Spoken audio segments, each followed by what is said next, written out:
on 10 is back again. Brothers, sisters, everybody say.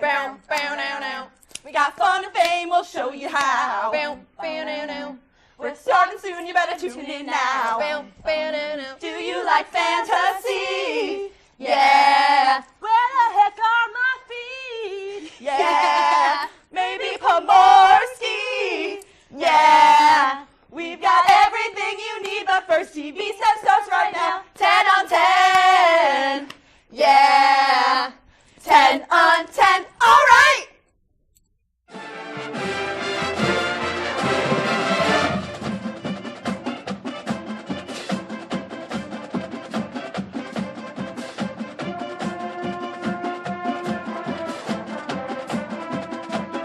Your campus, your community, your life.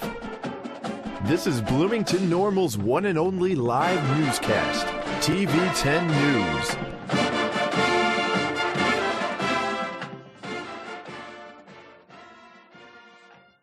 Market Street in Bloomington is going to be noisy for the next few months. Good afternoon, I'm Kendall Durst. And I'm Mitch Schaefer. A construction project started late last night that has Bloomington residents tired and full of complaints. TV10's Lauren Tippett is live in the studio with the story. Lauren? Construction work on the bridge past Mulberry on West Market Street began in the middle of the night, waking up residents as early as 2 in the morning who live by and near the bridge. Construction on the bridge is estimated to last at least a month, which wouldn't seem that long if the construction work wasn't going to be happening 24 hours a day, 7 days a week. We need our rest too. I know, what do they work, 2-3 shifts? They get their rest. And they probably don't live right next to it. At the intersection of Martin Luther King Jr. Drive and Market Street, another construction project is going on as well. The city is placing a sidewalk in front of Arby's and Freedom gas station along Market Street, which is causing traffic issues along with frustration from nearby businesses. It affects businesses a lot because like right now they can't even get, the diesel guys can't even get into my lot. The construction has blocked off one of the entrances to the gas station, which is making it difficult for customers to get to the gas pumps. We'll be slow. The store will be really clean, but we'll be slow. The sidewalk construction project will continue for the next few weeks, and the bridge construction will continue around the clock until further notice. For TV10, I'm Lauren Tippett. Back to you at the desk. Thanks, Lauren. In other news, a court appearance for the driver involved in a fatal hit and run in January has been postponed. 22-year-old Joshua Dunn was scheduled to make his third appearance in court this morning, but the status hearing has been delayed until late May. Dunn was the driver of the car that killed ISU student Ben Allison in January while Allison was crossing the street near College and fell. Dunn pled not guilty to a 3-count indictment. At Dunn's last status hearing, his attorney fought to get his bond reduced, but the judge kept it at $75,000. Today, the Illinois Department of Employment Security announced that Illinois' unemployment rate in March held steady at 6%. However, it is slightly higher than the national unemployment rate reported for March. According to the data released by the department, approximately 1,800 people in Illinois lost their jobs in the month of March. U.S. Senator Dick Durbin responded to the finding of the 2014 National Youth Tobacco Survey. The data shows the first time e-cigarette use among U.S. middle and high school students has not only surpassed traditional tobacco use, but has also tripled in just 1 year.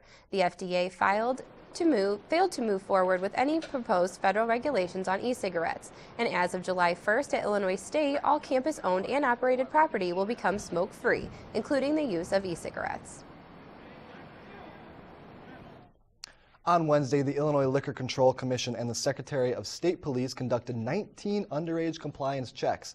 18 businesses passed a check by refusing to sell liquor to underage participants, and 1 business failed. That was Teddy Buckman's, a restaurant located at 201 East Center Street in Leroy. An Illinois program is looking to prepare students and their children for the financial stresses of college. TV10's Andy Dane has the story.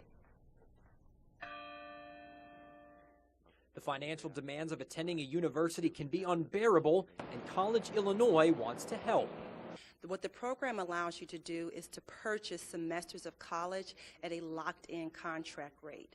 And then when that beneficiary reaches college age, the College Illinois program will step in and pay 100% of the tuition and mandatory fees at an Illinois State University. Tanya Polk works with the program and spoke about the benefits Thursday night at the Normal Public Library. One local parent was impressed. This is certainly a program that is trying to help people save and act smarter when it comes to paying for college. John Fisher is the father of 6, and he says financial struggles that he faced during college motivate him to utilize the program for his future college students. I think what's most important for me in hearing a presentation like this and understanding programs like this is be smart about educating your children. Be smart about how you enter into financial agreements with, whatever, private or public university you choose to go to. Polk says now is the perfect time to prepare parents with young children for the payments that college brings. You really want to be thinking about it. I mean, I understand that, there's so much going on right now, especially if you have current students who are in college, if you're a parent and you have someone in college now. So, you're kind of thinking, oh my God, I can't afford to do this, but you can't afford not to. With so many unknowns in educational funding, College Illinois could prove to be a beneficial plan for college students and their families. Reporting for TV 10 News, I'm Andy Dane. And some of the Illinois state senators say that the state's public universities and taxpayers are spending too much when it comes to schools purchasing supplies, equipment, and services. At a recent Senate appropriations hearing, University of Illinois President Robert Easter estimated that procurement requirements may cost the university as much as $70 million a year. Illinois State, however, had to reject 5 of the 6 proposals. The only vendor they could accept a bid from was $150,000 to $240,000 more than the 3 lowest priced vendors who had otherwise valid proposals. A Millikin percussion professor shared his musical expertise this morning. Dr. Jeremy Brunk presented contemporary music for ancient instruments at the Alumni Center. Dr. Brunk has written music for over 20 years and passes his love for music to his students. His presentation focused on how these instruments with ancient origins have transitioned into the modern era.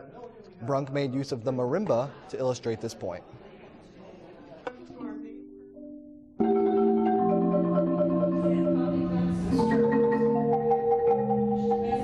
Well, these are instruments with an ancient history, right, that have become more and more modern. So absolutely, right, music of the past, music of the present, all comes together in a, like I said, a wide range of expressions. This event was just one of the Morning with the Professor series at the Alumni Center. Coming up, we'll tell you about a family dispute that led to a fatal shooting in Arizona. And we'll show you new video from the ongoing ISIS and Iraqi battle when we come back.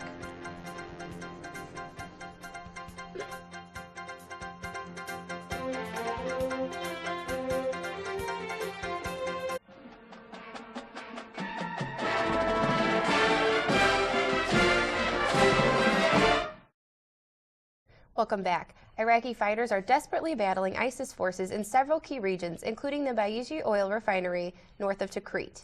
And that tops our look at your world at the noon hour.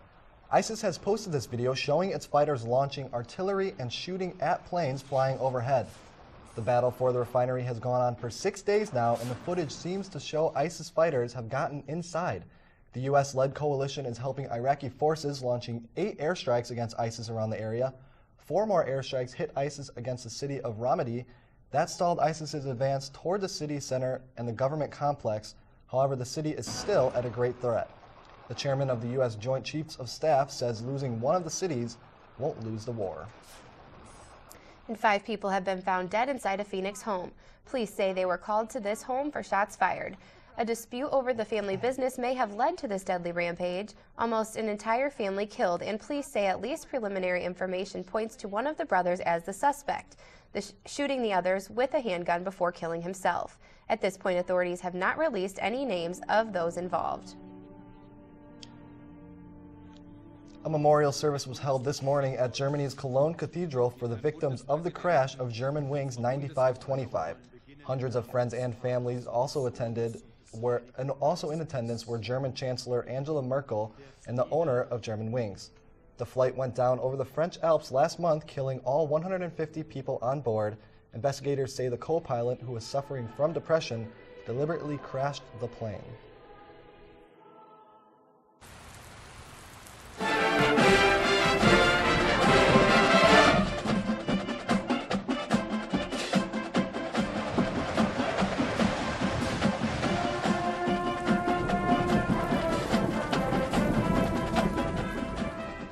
Now we have Dan here. Dan, please tell me you have good news for us. Semi-good news. This weekend's looking all right. Friday and Saturday are supposed to be beautiful, but Sunday we are expected to get these storms. But that won't be for a couple of days. Right now we're sitting at about 66 degrees with clear skies and low winds. So pretty beautiful spring weather. Get out and enjoy it while you can. And that's pretty consistent with the rest of the country. Really just the whole country's warming up as we get deeper into spring. The Northwest hanging around that 50-degree range, with the South getting all the way up into the 80s. And true to form, the Midwest is kind of right in between there. But like I said, we are expected to get some thunderstorms this Sunday. And what's expected to cause that is these low pressure systems here making their way east. That's what's really going to give us those thunderstorms and bring us the precipitation that you can see here. It's really not going to be too bad, 3 to 4 inches max, and it should be gone by Monday. So really Sunday should be the only day we experience those storms. This is a look at tonight's forecast. The temp is going to drop out to about 50 degrees, but skies will remain clear and the wind won't be too bad. This is a look at your 5-day outlook.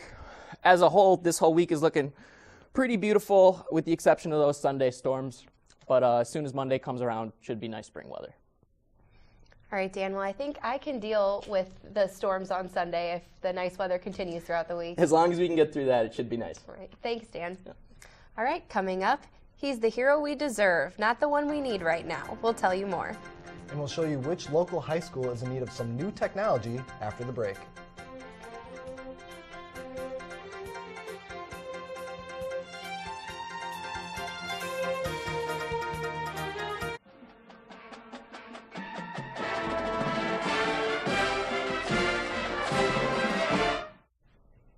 Which watch is trying to give Apple a run for its money? TV10's Connor Small is here to tell us more on this week's segment of Your Tech.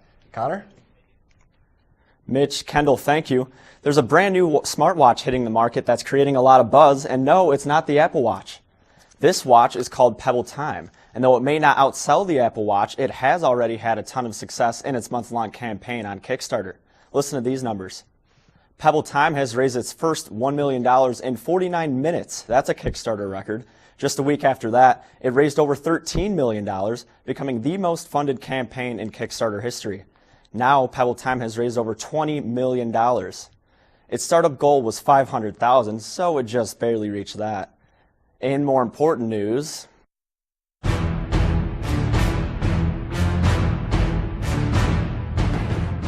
Jackson Gordon of Philadelphia made a suit that can not only withstand punches and baseball bat blows, but also knife stabs.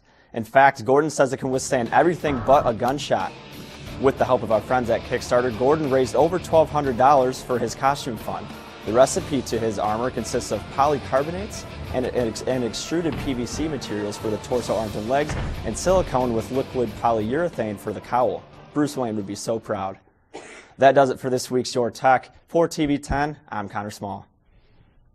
Thanks, Connor. A local high school is in need for new technology, but it may not be the type you think. TV10's Christina Perez has more.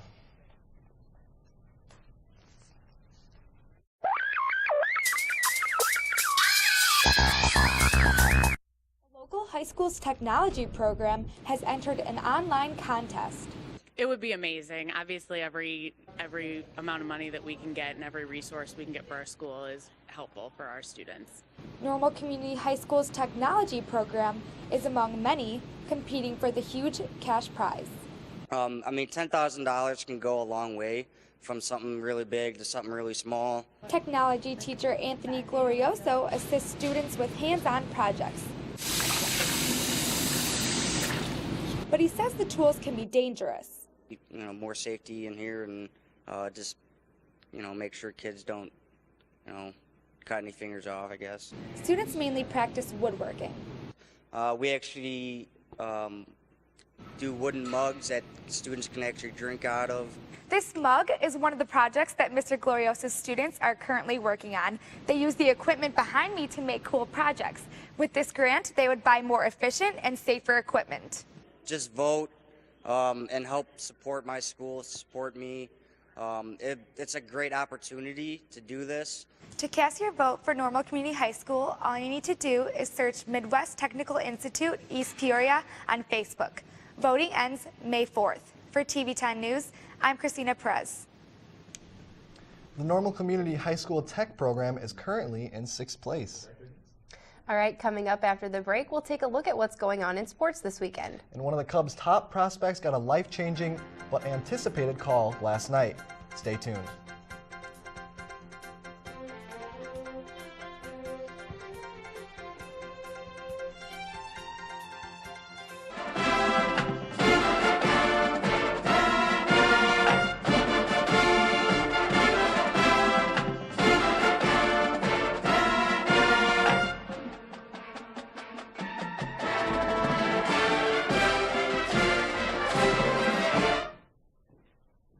Welcome back to TV 10 and welcome in to your sports. Local high school baseball teams were all over town yesterday. Normal West and U High picked up wins in Normal, but Bloomington lost to Centennial at home. However, the real action was in Peoria yesterday. Normal Community High School just beat down on Peoria Manual 27-1. The Ironmen had 2 players with 4 RBIs, and starting pitcher Gunnar Koenig pitched 3 innings, striking out all 9 batters. Both ISU baseball and softball teams are in action this weekend. The baseball team will look to continue their recent success with a series in Carbondale against Southern Illinois University starting at 6:30 tonight. And the softball team, who is sitting at 4 games under 500, will try to improve their record this weekend as they host Missouri State. The Lady Redbirds play a noon doubleheader tomorrow at Marion Kinnear Stadium. ISU men's tennis is currently underway in St. Louis at the Missouri Valley Conference Team Championships. They've already taken doubles 2-1 from Stony Brook and are playing in singles matchups right now. The Bloomington Thunder are giving their fans an opportunity to design what they wear. Fans will be able to design an alternate jersey that the Thunder will wear sporadically for the 2015-16 season. Entries are due by May 15th, and the winner will be decided by fan vote on social media. Not only does the winner get to see their jersey being worn by fans and players, they also get their own customized jersey, 4 tickets to that game, the debut game for the jersey, and they're also going to be dropping the puck at that game. And after missing almost all of the 2014 campaign while facing child abuse charges, Adrian Peterson will be reinstated to the NFL. NFL President Roger Goodell reinstated Peterson yesterday, and he will be back to play the 2015 season. As of now, he's slated to play in a Minnesota Vikings uniform, but trade rumors say he might make a new home in Dallas. The Bulls start their playoff run this weekend. The Bulls will host the Milwaukee Bucks tomorrow at 6 p.m. The Milwaukee Bucks found their way into the playoffs as the 6th seed and are trying to win their first playoff series since 2001, which is tied for the longest active streak with the Toronto Raptors. The Blackhawks are also in action this weekend in the playoffs. The Hawks play Game 2 in Nashville, Smashville tonight at 8:30 and will turn back to goalie Corey Crawford. The Hawks are facing a problem with both Crawford and backup goalie Scott Darling playing out of their minds, but that seems like a good problem to have. The White Sox and the first-place Cubs play this weekend. The White Sox are in Detroit Motor City to play red-hot Miguel Cabrera and the 8-1 Detroit Tigers. Right now, the score is at Goose Egg 0-0, and the Cubs are hosting James Shield and the San Diego Padres to try and move out of the first-place tie with the Cardinals. And for those Cubbies, they called their top prospect last night, Chris Bryant. Bryant was a freak in the minor leagues and spring training, hitting 9 homers in spring training and 43 dingers last year. In his major league debut, Bryant is batting in the 4th spot between Anthony Rizzo batting 3rd and Chris Coghlan batting 5th. And nearly 68 years ago, very iconic sports history was made. Jackie Robinson, the first African-American baseball player, laid down a bunt for his first major league hit on April 17, 1947. Robinson would go on to win Rookie of the Year that season, was a World Series champion in 1955, and won the National League MVP in 1949. All right, Mitch, about that jersey contest, I hear you made one. I did. I think it could be a winner. Could we see that? Could we see that jersey? Do we have that? I think... Any jersey? Well, Kendall, I heard you made a jersey. I did, and I know mine's probably. Oh, there's yours. Jersey. That's a pretty sick Okay, jersey. How about mine? That's my jersey. Kendall. Or We're waiting on kids. Oh, there we go. That's the winner, for sure. I don't know. I don't know if pink really suits the Bloomington Thunder. It'll work. It'll win. It doesn't make for a really scary team, in my opinion. Mitch. All right. I got it. All right. Coming up, we'll show you some students that got a real-life history lesson today. More details on a local reenactment when TV 10 comes right back.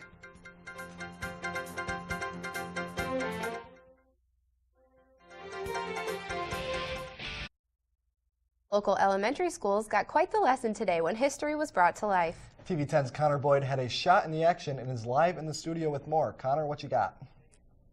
Thanks, guys. Today, students from North Point and Sugar Creek took part in the annual Echoes of Blue and Gray, where students took a look at what they learned in the classroom and got to relive the Civil War. Well, to me, this is the future for us. And if we don't tell them something about our history, as they say, they'll always tend to repeat it. Eugene Bencomo was just one of the Civil War reenactors that took part in the festivities at North Point School, where he taught valuable life lessons stretching far beyond a classroom. Fire in the hole! Oh, no. What did I tell you? Towards your pants, wussy. This year's Echoes of Blue and Gray was particularly special because it's the 150th anniversary of the Union victory.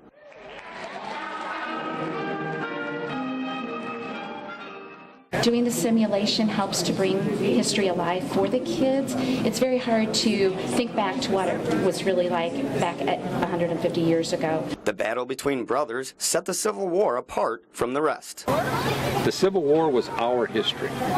There was no foreign involvement. 99% was no foreigners.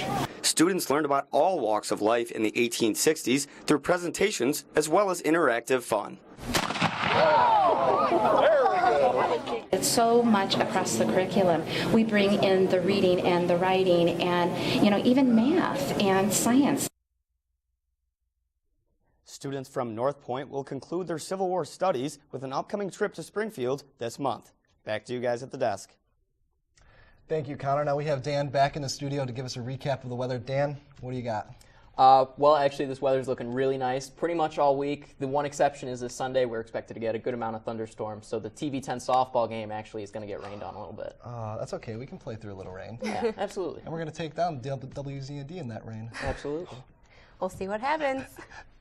All right, that's all we have for news, weather, and sports. Thanks for joining us. Tune in weekdays at noon and 5.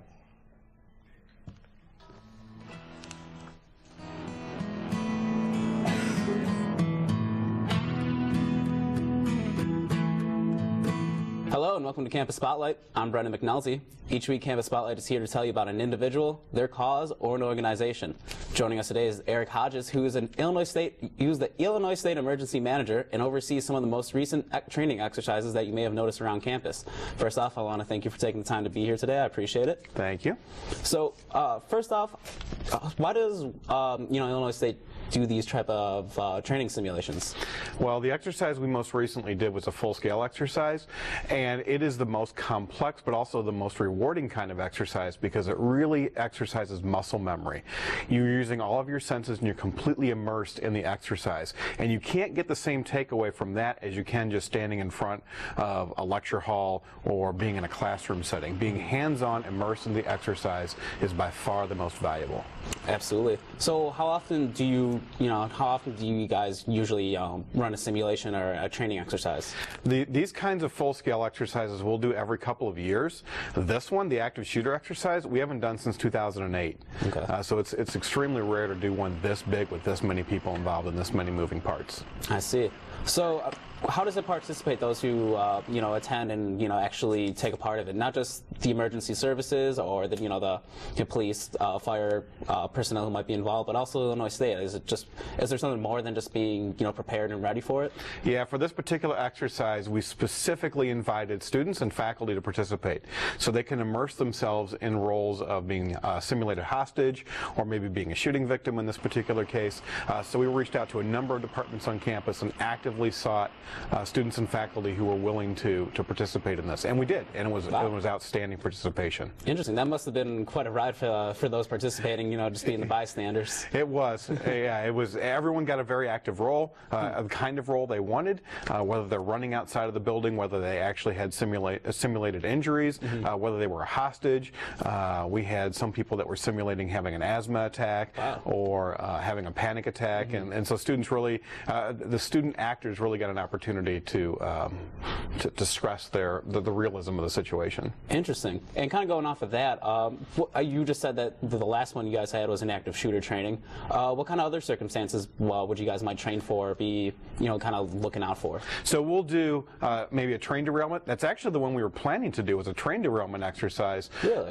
Because we have the train moving right through Uptown Normal. Yeah. We'll do tornadoes or high wind events that have structural damage. Okay. And actually one we're doing this summer is a cybersecurity exercise, which is an emerging threat on campus. Yeah, seriously. I mean, a lot of students' information is, all in the ReggieNet and, all in the databases of ISU, so that's very important. And actually the timing of that one's very deliberate because we're going through so much change in our IT systems on campus. This is an excellent time to drill the security of those systems. Interesting. That's great to hear. I'm glad to know that hopefully our information is going to stay safe and they're actively trying to do something about it. We are. Well, I want to thank you for taking the time to be here.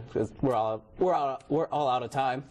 Well, that does it for us here on the Campus Spotlight. I'd like to thank my guest, Eric Hodges. And to all of you tuning in, you can catch us after your TV 10 news at noon on Mondays and Fridays. Until then, I'm Brendan McNulty.